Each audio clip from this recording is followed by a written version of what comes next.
नमस्कार, मैं हूं advocate doctor Ajay Kumar Pandey Supreme Court of India से और लेकर आया हूं आज का यह महा एपिसोड। एक ऐसा एपिसोड जिसको देखना, जिसको जानना हिंदुस्तान के हर नागरिक के लिए ज़रूरी है, मस्ट है, अगर आप सुरक्षित रहना चाहते हैं। तो दोस्तों, आज का यह वीडियो शुरू करने से पहले ही मैं आपसे यह कह दूं कि अगर यह वीडियो आप नहीं देख रहे हैं तो आप खतरे में। तो साहब, जो नई ज़िंदगी आपकी आसान करी है, क्राइम से बचाव का जो रास्ता दिया है वो गज़ब है। सारे बहाने आपके दूर हो गए इस देश के कानून व्यवस्था पर उंगली उठाने की। जी हाँ, मामला इतना सिंपल हो गया है कि अब मोबाइल उठाओ। जी हाँ, मोबाइल उठाओ। आपकी मोबाइल ही अब आपका हथियार बन गया है। वही मोबाइल जिसके जरिए होता है सारा फ्रॉड, वही मोबाइल जिसके जरिए होता है सारा क्राइम, और वही मोबाइल जो जड़ है साइबर फ्रॉड की, ठगी की। वही मोबाइल जो आपको सुरक्षित करता था अब आपके लिए औजार का काम करने जा रहा है। और अब आपको इस एपिसोड को देखने के बाद आपके साथ खुदा न खास्ते कोई हादसा हो जाए, कोई क्राइम हो जाए, तो आपको थाने भागने की ज़रूरत नहीं है। एक संस्थान से दूसरे संस्थान जाने की ज़रूरत नहीं है। आपको धक्के खाने की ज़रूरत नहीं है। आप उठाइए अपना मोबाइल और दर्ज करा दीजिए FIR और जेल भिजवा दीजिए अपराधी को। तो आज का एपिसोड है मोबाइल कैसे बना अपराधियों के खिलाफ एक बड़ा सशक्त मजबूत हथियार। तो अब पहली बार मैं बात करने जा रहा हूं देश में आई हुई डिजिटल FIR, प्रथम सूचना रिपोर्ट, प्रथम डिजिटल FIR क्रांति की। और यह योजना लेकर आए हैं भारत के गृह मंत्री माननीय श्री अमित शाह जी। तो सोचिए जरा, आपके अकाउंट से 15 लाख रुपए उड़ जाते। आप बैंक जाते हैं, बैंक वाला कहता है मैं इसमें कुछ नहीं कर सकता, आप थाने जाइए और वहां अपनी रिपोर्ट लिखवाइए। और आप थाने पहुंचते हैं नज़दीक के, वो कहता है जी ये तो हमारा मामला नहीं है, हमारे क्षेत्र का मामला नहीं है, अब आप अपने क्षेत्र के मामले में जाइए। तो इसमें एक टाइम लैप्स हो रहा है, अपराधी पैसा उड़ा के रफू चक्कर हो रहा है, और 2, 4, 5 दिन और मशक्कत के बाद जब आप पुलिस के पास पहुंचते हैं तो बहुत देर हो चुकी है। क्योंकि आपको यह टेक्निकल, ये लीगल समझ नहीं है कि मेरा थाना कौन सा लगेगा, जहां बैंक है, जहां से पैसे उड़ाए गए, जहां मेरा अकाउंट है, जहां मेरा खाता है, या मेरा जुडिक्शन, मेरा कंप्लेन जहां मैं रहता हूं वहां के थाने में लिया जाएगा। या फिर मुझे थोड़े दौर पे अंदाज है कि ये पैसा सिलीगुड़ी में निकल गया, सिलीगुड़ी के किसी आदमी ने निकाला है, पटना के किसी आदमी ने निकाला है, लखनऊ के किसी आदमी ने निकाला है, तो मेरा मुकदमा क्या वहां दर्ज होगा? तो इस उधेर बुन में और धक्के खाने में लखनऊ, पटना, सिलीगुड़ी, दिल्ली, बैंक का ब्रांच और पुलिस, आपका कीमती समय जाया होता है, और न इतना वक्त होता है आपके पास और न इतना पेशेंस। और फिर भी ये पुलिस को तो आप जानते हैं, पुलिस तो पुलिस है, FIR आसानी से दर्ज नहीं करती। तो आपका FIR भी दर्ज नहीं होता है इतनी मेहनत मशक्कत के बाद। लेकिन हम ऐसा मान के चल रहे हैं कि इस नई डिजिटल FIR क्रांति के बाद फिजा बदलेगी, मौसम बदलेगा, आपकी जिंदगी आसान होगी और अपराधियों पे कसेगा लगाम। तो अब ये कहानी बदल रही है। आओ लिखेंगे मिलकर हम नई बातें, क्योंकि हम हैं हिंदुस्तानी। ऐसा ही कुछ हो रहा है। अब आपके लिए शिकायत तो छोड़िए कि पुलिस शिकायत ही नहीं ले रही है जुडिक्शन के सवाल पर, सीधे दर्ज होगा FIR, प्रथम सूचना रिपोर्ट, वो भी बिना हाथ पांव हिलाए, अपने मोबाइल के सहारे। तो है ना ये अच्छी बात? बताइए कमेंट में। हाँ, 20 मई 2025 को गृह मंत्री अमित शाह जी ने E0, इस योजना का नाम है E0 FIR योजना, अर्थात भारत की पहली डिजिटल FIR क्रांति आ गई साहब भारत में FIR को लेकर। तो ये क्या है E0 FIR योजना, या क्या है FIR डिजिटल क्रांति? आइए हम समझते हैं इसको। तो साहब, इस डिजिटल FIR क्रांति या E0 FIR का मतलब ये है कि अगर आप 10 लाख रुपए या उससे ज़्यादा के रकम के ठगी के शिकार हैं, तो ना आपको थाने जाने की ज़रूरत है, ना आपको जुडिक्शन मेरा कहाँ लगेगा उस पर होमवर्क करने की ज़रूरत है। बस आप 1930, नोट कर लीजिए, वैसे डिस्क्रिप्शन में भी दे दूंगा। बस आप 1930 पे कॉल करें और अपनी शिकायत दर्ज कर।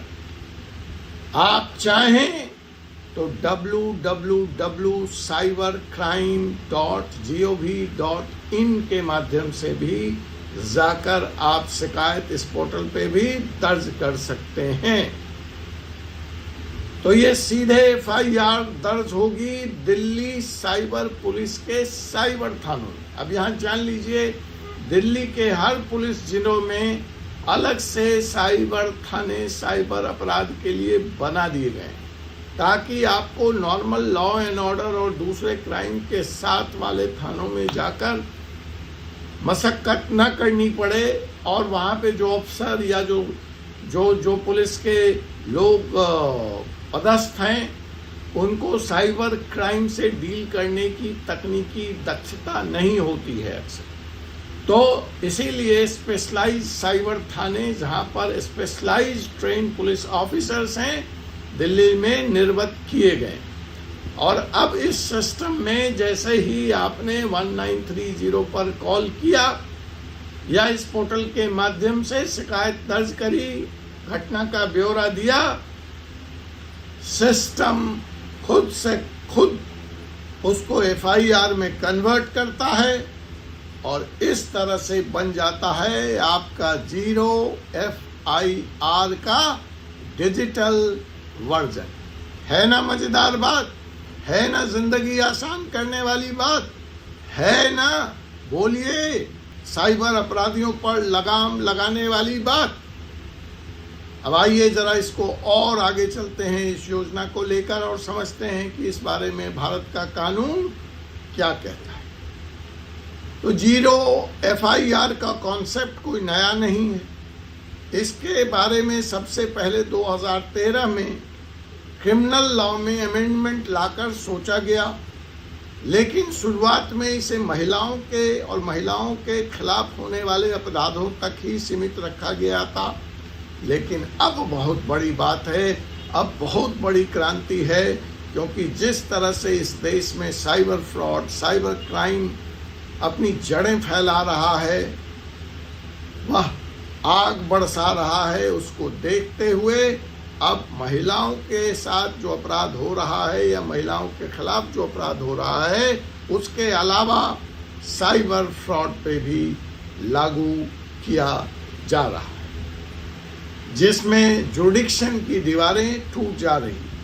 आपके साथ अपराध कहीं हुआ है, देश के किसी कोने में हुआ है, आपको कहीं आने जाने की ज़रूरत नहीं है। आप इस नंबर के माध्यम से और इस पोर्टल के माध्यम से जहां हैं वहीं से अपराध दर्ज करा दें। अब इस बारे में जो कानून पिछले हैं, जो हमारी मदद करते हैं या जिसके सहारे सरकार या अमेंडमेंट लेके आप आई, वह है ललिता कुमारी वर्सेज स्टेट ऑफ यूपी 2014। यह जो जजमेंट है बड़ा ही रिमार्केबल जजमेंट है, हिस्टोरिकल जजमेंट है, जो यह कहता है FIR दर्ज करना पुलिस के लिए लाजिम है, ज़रूरी है। जो दूसरा जजमेंट इस बारे में हमारी मदद करता है वो है कृति वशिष्ठ वर्सेज स्टेट, जहां पर 0 FIR का कॉन्सेप्ट आया ताकि परेशान हाल विक्टिम को, जो शिकारी है, जो अपराध के द्वारा प्रताड़ित है, जिसके खिलाफ अपराध हुआ है, उसको तत्कालिक प्रभाव से राहत मिल सके, फौरी राहत दिलाई जा सके, इमीडिएट रिलीफ की बात करने वाला जजमेंट कृति वशिष्ठ वर्सेज स्टेट 2019। इस बारे में जो तीसरा महत्वपूर्ण निर्णय है वह Punati Ramulu versus state of Andhra Pradesh 1993 का है, जो 0 लेवल जस्टिस की बात करता है, जो ग्राउंड लेवल जस्टिस की बात करता है, जो कहता है व्यक्ति को उसकी सहूलियत के अनुसार उसको वहीं ग्राउंड जीरो पर, वहीं ज़मीन पर राहत और न्याय मिलनी चाहिए। तो ये तीनों का जो फैसलों का जो सार है उसी को मद्देनज़र रखते हुए ये 0 FIR का कॉन्सेप्ट अब साइबर अपराध की दुनिया में 20 मई 2025 से अमित शाह, भारत के गृह मंत्री, द्वारा लागू कर दिया गया है। अब देखिए, अब तक इसकी जरूरत क्यों आन पड़ी? ऐसे कौन से वो बड़े केस हैं जिससे एक बार पूरा देश हिल गया? अपराध, साइबर अपराध तो बहुत तेजी से बढ़ते जा रहे हैं और आए दिन कोई ना कोई व्यक्ति इसका शिकार हो रहा है। और ये अपराधी ऐसे हैं कि आप अपने घर में ताला बंद करके, अंदर कुंडी लगाकर, लाइट बंद करके भी बैठे हैं तो आप सुरक्षित नहीं हैं इन अपराधियों से। सोई अवस्था, जागी अवस्था, कभी भी आपके बैंक अकाउंट को खाली कर सकते हैं, आपके जानने वालों से फिरौती वसूल सकते हैं, पता नहीं ये क्या क्या कर सकते हैं। तो कहने का मतलब है सोते जागते बंद घरों में भी आप इन अपराधियों से सुरक्षित नहीं हैं। तो साहब, आपको अगर एक मामला मैं बताऊं और आपको याद होगा तो एयरटेल सिम स्वैप स्कीम, ये 2021 में दिल्ली में चला, बड़े जोर शोर से चला कि अचानक आपको एक फ़ोन आता था और आप उठाएं या ना उठाएं इस फ़ोन को, आपके फ़ोन से आपका नेटवर्क गायब हो गया। और जब तक नेटवर्क वापस आया आप कुछ समझ पाते। इस स्कैम का नाम था एयरटेल सिम स्वैप स्कीम, जहाँ पे आपके सिम को ही अपराधी स्वैप कर लिया करते थे और जब तक आपका नेटवर्क वापस आया तो आपका अकाउंट खाली हो चुका था, आपका अकाउंट साफ हो चुका था और उसके बाद शुरू होती है आपकी मशक्कत, मेहनत और नहीं दर्ज होता है FIR। तो हैकर इस स्कीम में या इस अपराध में क्या करता था? कॉल करता था KYC कंप्लीट कराने के नाम पर और आपका OTP लिया और इधर आपने OTP दिया और उधर 30 लाख रुपए उसने आपके अकाउंट से ट्रांसफ़र कर लिए। दूसरा केस, बड़ा केस जो चर्चित रहा, वो UPI के नाम पर हुआ। ये तो सिम पे हो गया, कॉल के माध्यम से हो गया। फिर UPI फ्रॉड भी हुआ, ये मुंबई के बिजनेसमैन के साथ हुआ 2022। इस पर क्या हुआ कि उस बिजनेसमैन के पास एक लिंक आया, उसने लिंक पर क्लिक किया और 75 लाख रुपए उसके बैंक अकाउंट से निकल गए। यह लिंक नकली था जो KYC अपडेट कराने के नाम पर आपको भेजा गया था। फिर आपको इंस्टाग्राम जॉब स्कैम, बेंगलुरु की मॉडल 2023 का केस भी पता होगा कि यहाँ पर लड़की को जॉब देने के बहाने से वीडियो कॉल पर बुलाया गया। वो कहीं नहीं गई, वो अपने घर में रही, सिर्फ वीडियो कॉल अटेंड किया और गेम हो गया। उन्होंने उससे कुछ ऐसे वीडियो रिकॉर्ड कर लिए, कुछ वीडियो बना लिए, कुछ वीडियो उन्होंने क्रिएट कर लिए और फिर शुरू हुआ ब्लैकमेल का खेल और उस लड़की से वसूले गए पूरे 12 लाख रुपए। यहाँ पे आपको मैं बता दूं कि ये जो अभी ज्योति मल्होत्रा जासूसी स्पाई कांड आप देख रहे हैं। तो ऐसे भी केसेस हुए हैं कि जहां ये स्पाई पाकिस्तानी ISI के लोगों ने हिंदुस्तान की लड़कियों को बड़गलाया, उनसे वीडियो चैट किया, उनके वीडियो बनाया और फिर उनको जासूसी के धंधे में धकेल दिया या उनसे फिरौती की बड़ी रकम ऐंठते रहे, वसूल करते रहे। अब सवाल होता है कि इन अपराधों से आखिर आप बचें कैसे? हमें FIR की ज़रूरत ही ना पड़े। ठीक है, अच्छा है। मोदी जी का नमस्कार, धन्यवाद।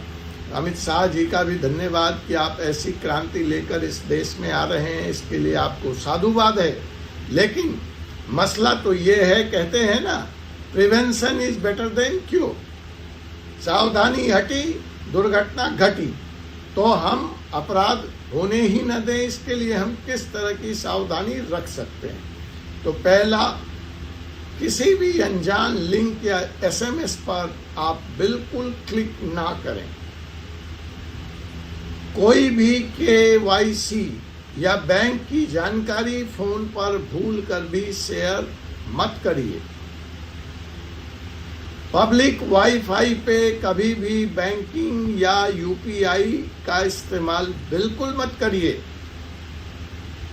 हमेशा किसी भी ट्रांजैक्शन के लिए, किसी भी तरह के अपने फ़ोन को खोलने के लिए, अपने ईमेल को खोलने के लिए, अपने लैपटॉप को खोलने के लिए 2 फैक्टर ऑथेंटिसिकेशन का इस्तेमाल करें और साइबर हेल्पलाइन नंबर 1930 को अपने फ़ोन में सेव कर लें, क्योंकि खुदा न खास्ता आपके साथ कोई हादसा हो जाए तो यहाँ पर फ़ोन करके उस हादसे की सूचना, उस अपराध की सूचना तुरंत दें। तो पहले मैंने जो कहावत कही कि सावधानी हटी और दुर्घटना घटी, उसको अब थोड़ा सा चेंज करते हैं, डिजिटल टच देते हैं। सावधानी हटी, बैंक बैलेंस घटी। सावधानी हटी, बैंक बैलेंस गई। तो सवाल, इस जीरो FIR के अलावा साइबर अपराध को रोकने के लिए सरकार और क्या क्या कदम उठा रही? तो साहब, सरकार ने ये तय किया है कि अब देश के हर थानों में अलग से एक साइबर क्राइम थाना होगा, जहां सिर्फ और सिर्फ साइबर क्राइम के मामले देखे जाएंगे। उस थाने में होंगे ट्रेंड साइबर कॉप्स और फॉरेंसिक एक्सपर्ट्स उनकी मदद के लिए। जो कंप्लेन आपने 1930 के माध्यम से या इस पोर्टल के माध्यम से करी है, वह 3 दिन में रेगुलर FIR में तब्दील हो जाएगा, ताकि पुलिस जांच शुरू कर सके और पैसा रिकवर हो सके। अब ये है कि ये जो जीरो FIR है, इसको क्रांति का नाम क्यों दिया जा रहा है, इसको डिजिटल क्रांति क्यों कही जा रही है, या इसको गेम चेंजर क्यों कहा जा रहा है? तो उसके लिए 4 पॉइंट हैं। पॉइंट नंबर 1 कि आपको जुरिडिक्शन की झंझट से मुक्ति मिल गई कि कहाँ जाएं, कहाँ कंप्लेन दें, कहाँ शिकायत करें। दूसरा, समय की बर्बादी बिल्कुल नहीं है। अपराध हुआ, फोन उठाइए, शिकायत दर्ज कीजिए। तीसरा, पूरे देश में कहीं से भी कहीं का एक्शन हो सकता है।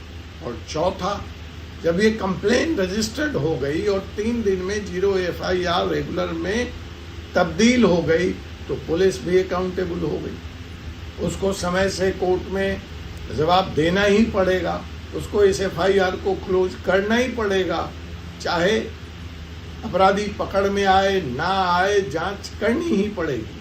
लेकिन once FIR is filed, it needs to be taken to its logical end. तो साहब, कहा तो यह तक जा रहा है कि अगर यह मॉडल सफल होता है, टेस्ट फेज में है, पायलट फेज में है, तो इस मॉडल को क्रिप्टो घोटाले, पॉन्जी स्कीम और यहाँ तक कि dark web fraud, dark web की दुनिया में जो फ्रॉड हो रहा है, उस पर भी लागू किया जा सकता है। अब जनता के लिए जो सीधा संदेश है या जनता के लिए जो इसमें बात है वो क्या है कि अब आप जागरूक हो जाइए, अपना हक मांगिए। अब मर्जी सिर्फ थानेदार की नहीं चलेगी, अब आपकी उंगली के एक क्लिक से, उंगली के एक बटन दबाने से दर्ज होगा 0 FIR। अगर आपने या आपके किसी जानने वाले ने हाल फिलहाल में साइबर फ्रॉड का सामना किया है तो अब चुप रहने का वक्त जा चुका है। आप तुरंत 1930 पर कॉल कीजिए और अपराधी को जेल भिजवाइए। तो जनाब, E0 FIR सिर्फ एक प्लान नहीं है, एक योजना नहीं है, यह भारत में साइबर सुरक्षा युग की शुरुआत है। अगर हमारा यह वीडियो, हमारा यह प्रयास आपको पसंद आया तो ठोक दीजिए एक लाइक और शेयर कर दीजिए वीडियो को आगे, और चैनल को कर लीजिए सब्सक्राइब, ताकि हर भारतीय को मिले कानून की असली ताकत। जी हाँ, मैं हूँ advocate doctor Ajay Kumar Pandey, Supreme Court of India से, और आपसे जल्द मुलाकात होगी, पुनः मुलाकात होगी एक और विषय के साथ, एक ऐसे ही महा एपिसोड में। तब तक मुझे अनुमति दीजिए। जय हिंद, जय भारत, जय संविधान।